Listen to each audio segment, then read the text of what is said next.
cults share certain defining characteristics. In a cult, leaders recruit members through deceptive techniques that rob them of their identity and individuality. Experts have termed these techniques thought reform. Thought reform is a systematic effort which has two stages. One is the breakdown stage with heavy confession and a breakdown of one's own psychic integrity. And then there's the second stage, which is re-education, trying to remake a person into a new person. Two of the things that are required for consent. The first is that person must have full information of what is involved in the cult. And the second is that they have to have the real freedom to say yes and no. And the reality is most cults do not fully disclose all of the rules to prospective members. They wouldn't say to somebody, well, if you join the Jehovah's Witnesses, you'll never be able to celebrate holidays again. And if a family member leaves the group, you will never be able to talk to them again. The fact that there isn't that full disclosure, a lot of people are basically manipulated into thinking they're joining something different than what they actually get.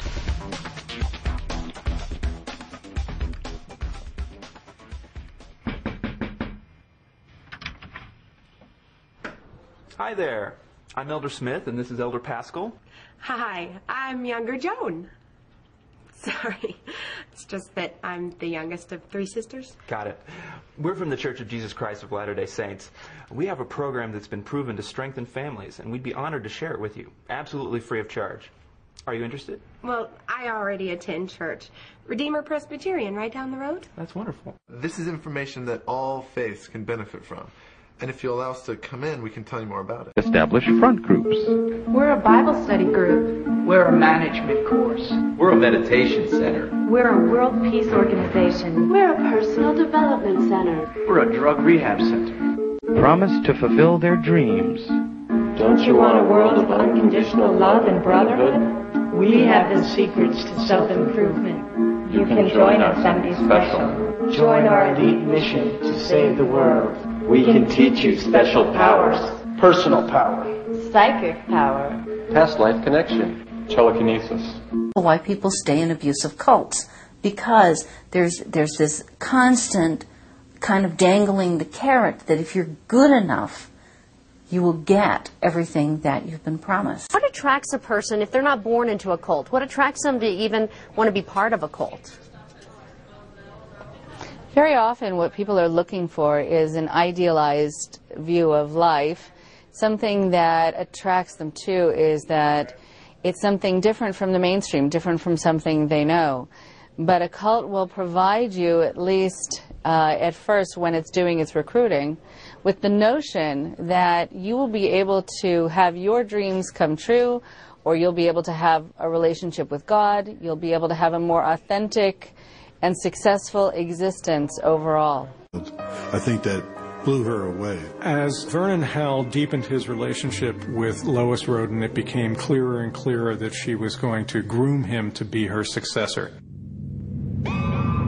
With Roden's endorsement, Vernon Howell succeeded her as leader of the Mount Carmel community. And because the Davidians were already indoctrinated to believe in modern prophets, Vernon had a compliant group from the start.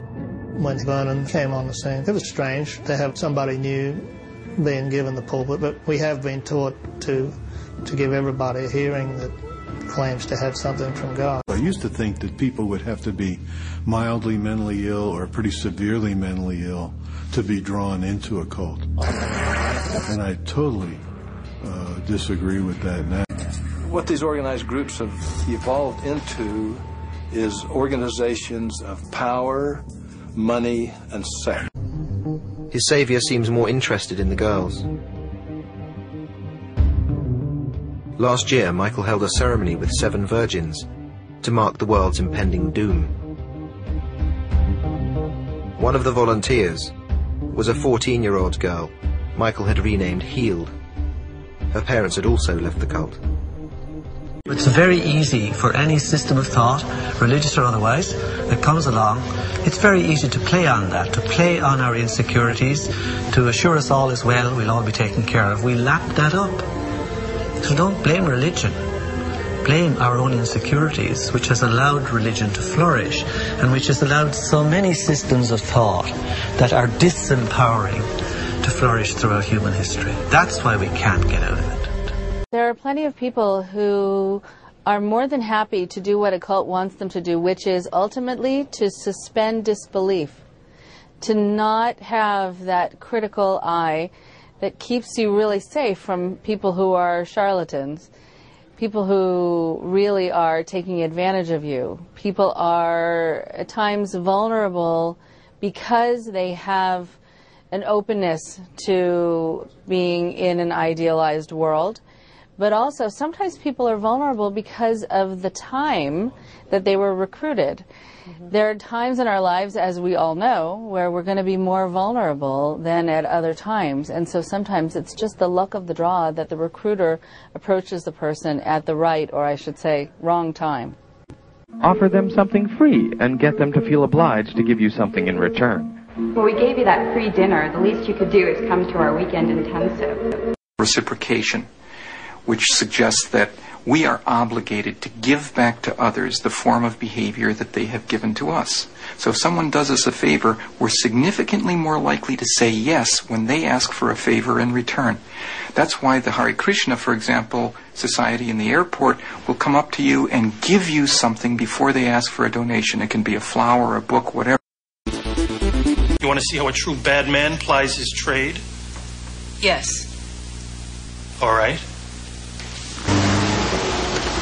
You'll call me when it comes in. Yes, sir. Thank you.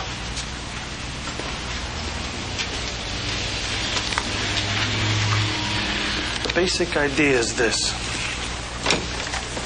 It's called a confidence game. Why? Because you give me your confidence? No, because I give you mine. How do you get money when you have no money? Watch closely. This is called short con.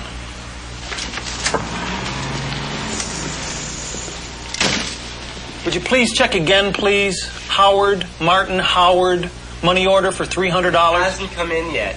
As I told you, sir, the moment... It was supposed to arrive this afternoon. The moment it arrives... All right. Thank you. I'm expecting some money. Sergeant John Moran. One moment. Moran? Yes, sir. No, I'm sorry. It hasn't come in yet. They told me definitely by 9 o'clock. If you'll have a seat, I'll let you know the moment it arrives. Thank you.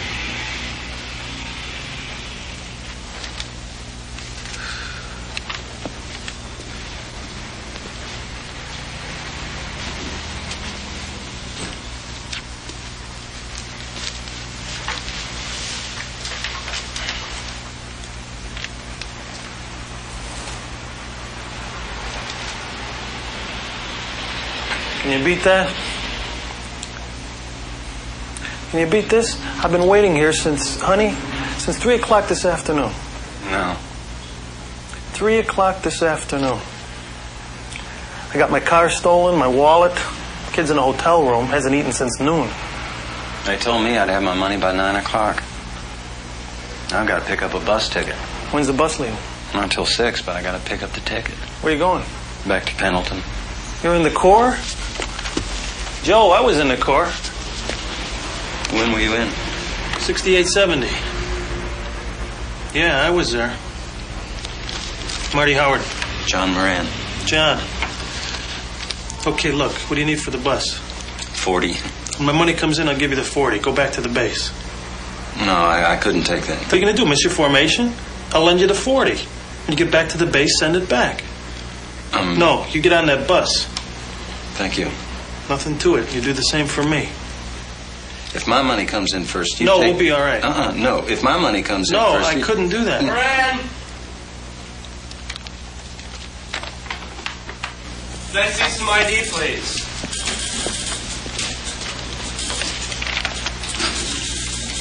Thank you. Now that man is going to give his money to a total stranger. Now, you've got to take some money from me. I want you to take it. What do you need?